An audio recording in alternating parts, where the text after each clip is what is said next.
Hi, welcome to another edition of Sipping Coffee or Tea with Realtor Bert Tade. This is an educational video series which is designed to kind of maneuver through the hoopla, the hype, and yes, even the media negativity surrounding the real estate business. So it's a very interesting industry that we're in, real estate. A lot of ups and downs. There's the ebbs and flows.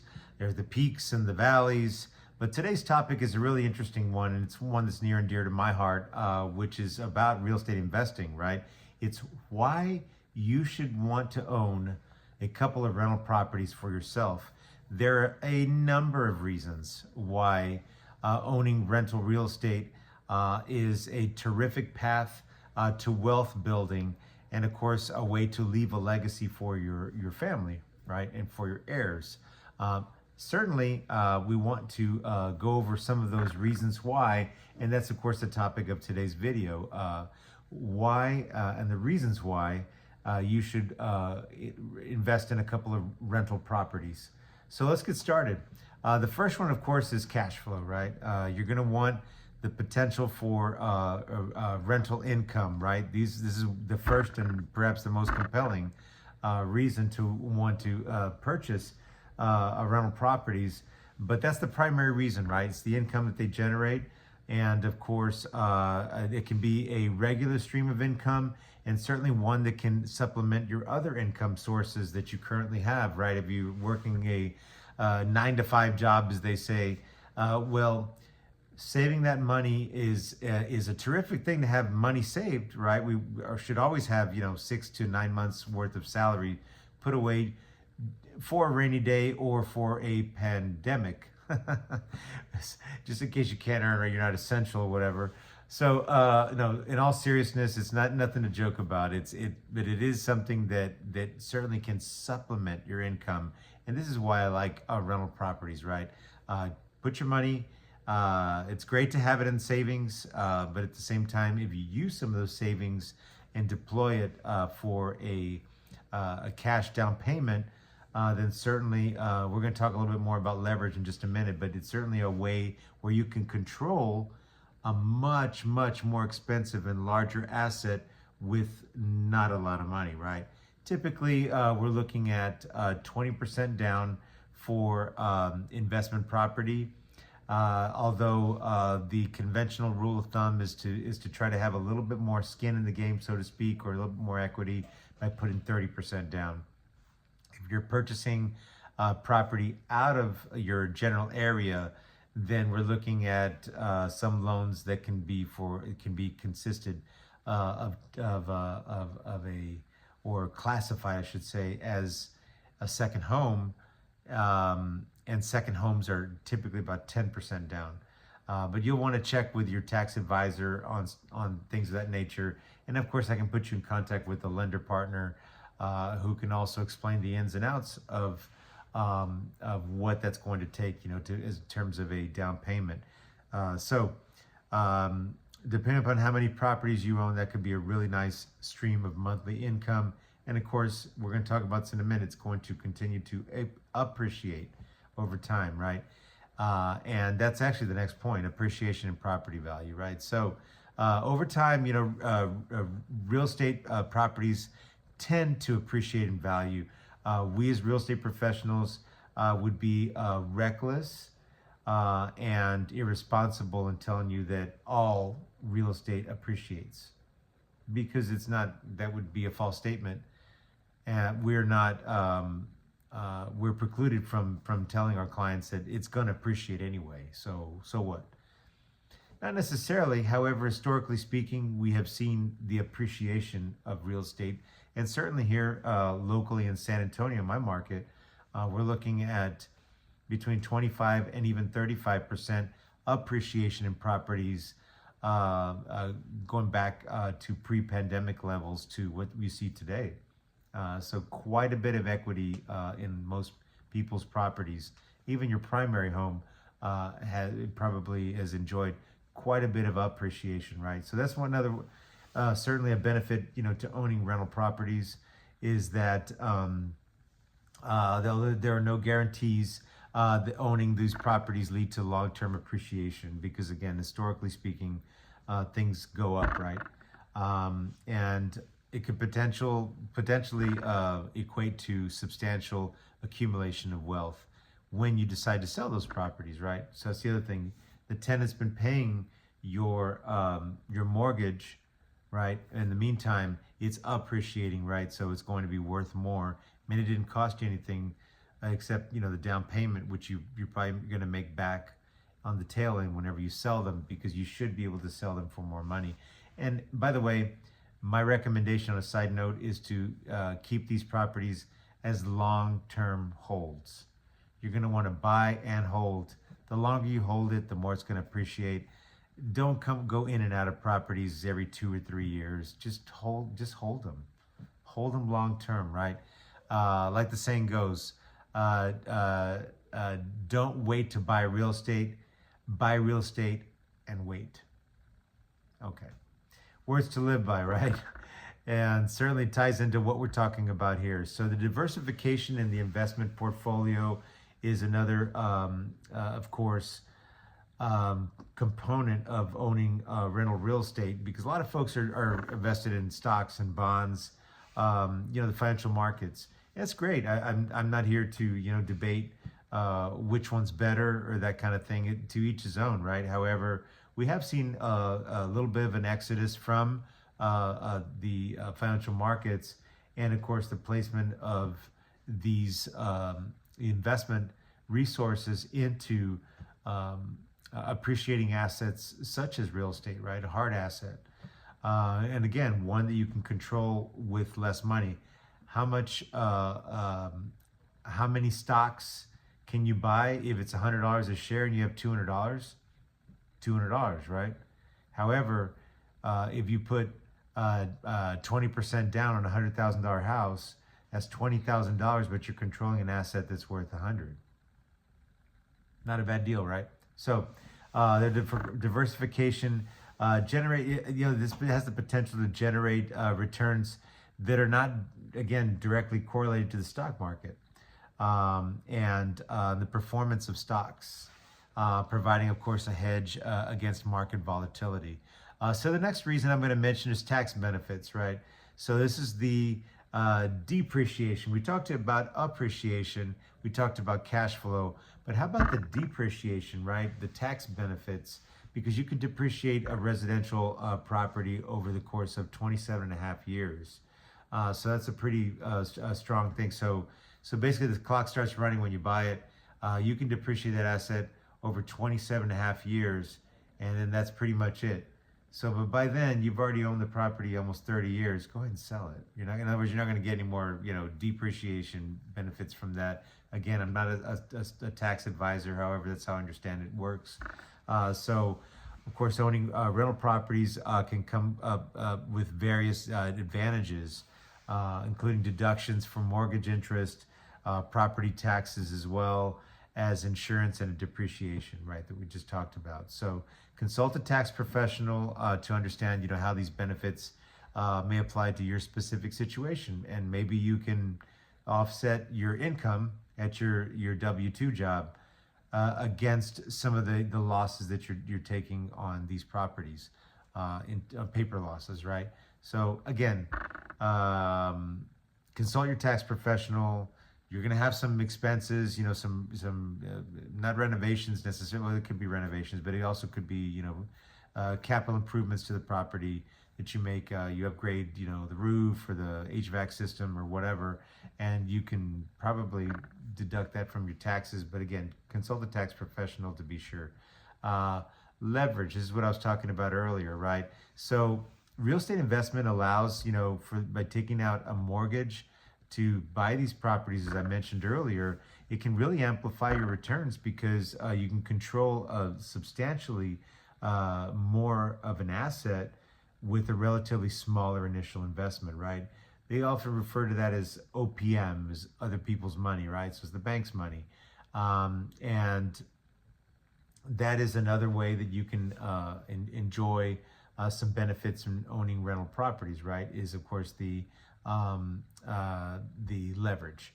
right? But then there's the portfolio growth, right? Because you acquire more rental properties, your portfolio can grow, increasing, of course, your rental income and your ability for capital appreciation, right? We talked about that a little bit as well. But the long-term wealth building component is another one. I really want to, stress this because owning rental properties is a form of forced savings, right? So you took your savings, some money from your savings I mentioned earlier in the example, and you invested, let's say 20% for a down payment.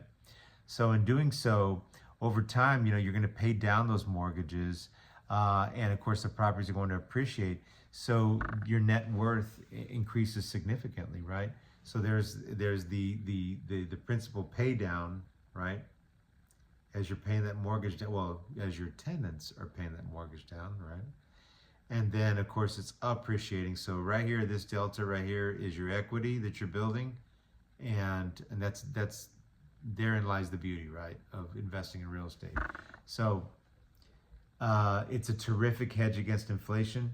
Real estate is often considered a really good hedge against inflation because as the cost of living rises, well, guess what? Rental income can increase, right? Because now, and you talk about market crashes, the market's going to crash. Oh my God, that's when investors make money, right?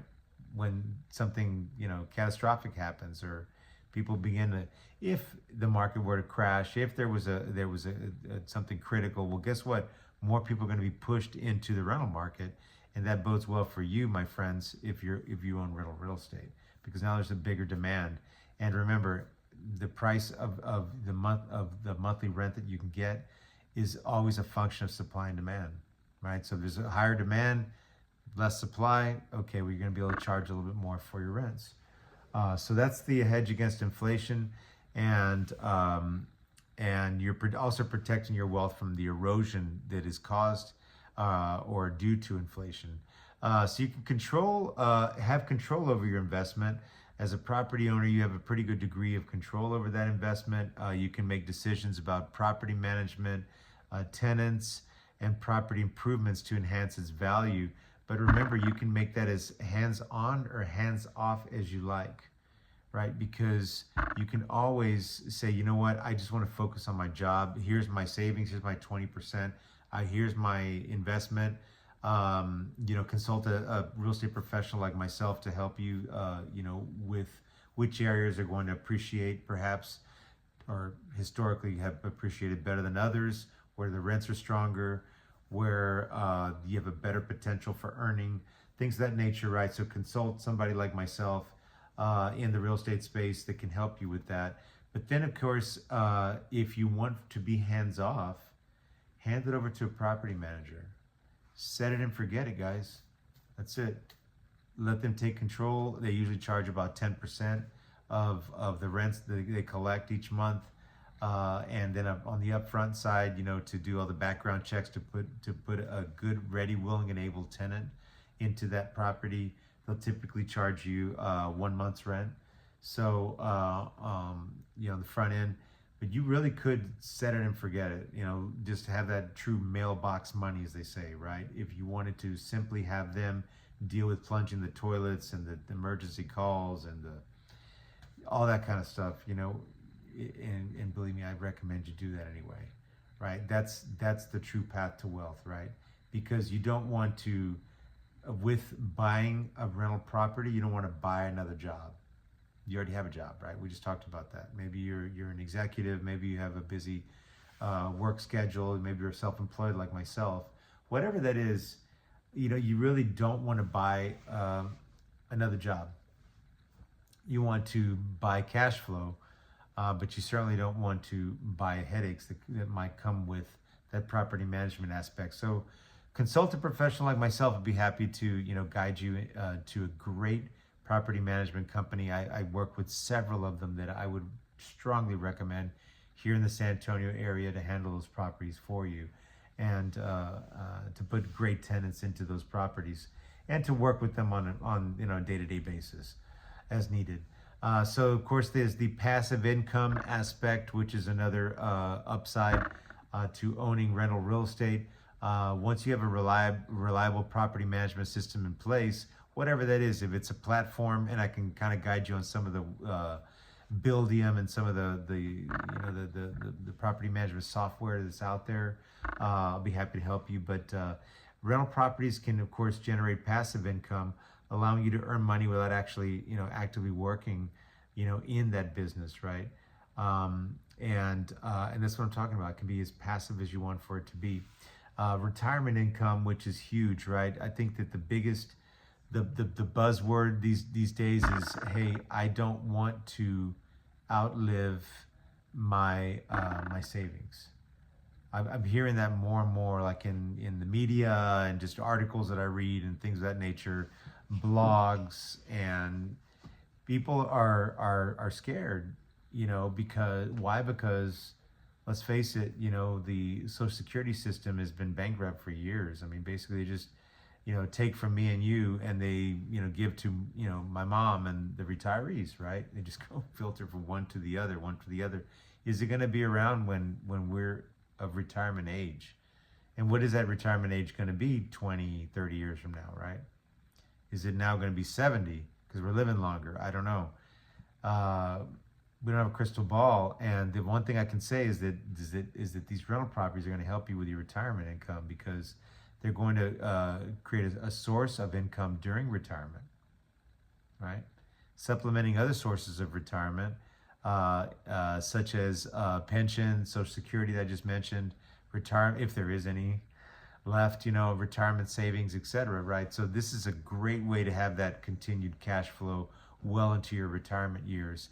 And finally, I want to talk about asset diversification, right? So owning rental properties diversifies your assets, reducing the risk associated, with having your investments all in one asset class.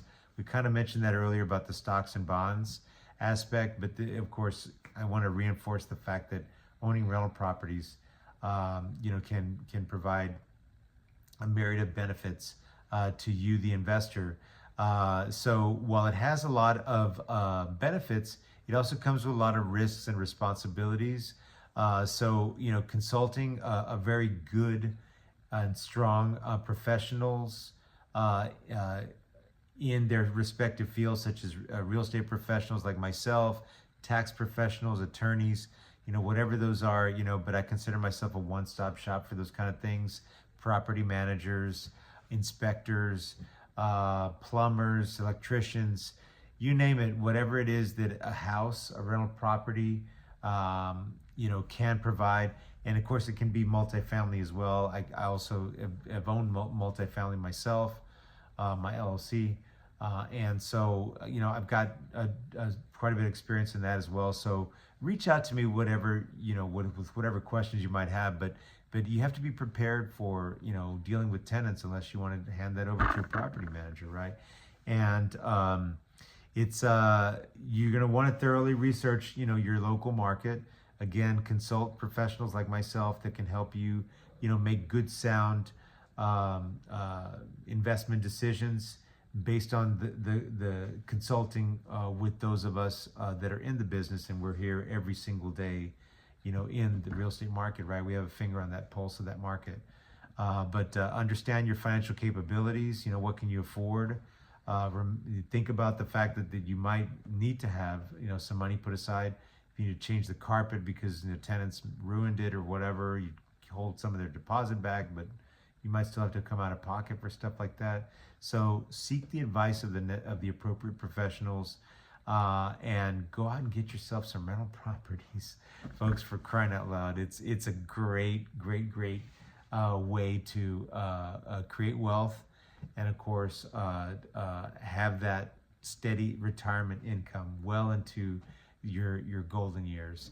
So I'm Realtor Bert Tade. I'm also broker owner of Santino Properties LLC, a boutique firm which specializes in helping buyers and sellers in a competitive San Antonio marketplace through the effective and unique use of marketing.